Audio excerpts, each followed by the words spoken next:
Yeah, mein Konto ist nicht gerade voll, doch auf was Schlechtes reimt sich toll. Du fragst dich, was das gerade soll. Nimm das Leben nicht so ernst, dann bemerkst du, jeder Tag ist irgendwie perfekt. Kein Tag, an dem ich denk, ich will hier weg, denn es geht mir gut.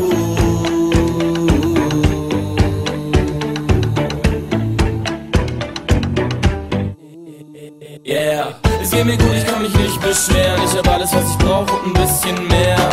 Du sagst, das Leben ist nicht fair, na dann nimm dir einen Schluck und ist nicht so ernst. So wenn es dir dann immer noch keinen Spaß macht, shoppst dir den Arsch ab, hockst jeden Tag 8 Stunden im Büro mit deinem Boss, diesem Arsch, ja dann machst wie ich und sag, stopp mal, das war's.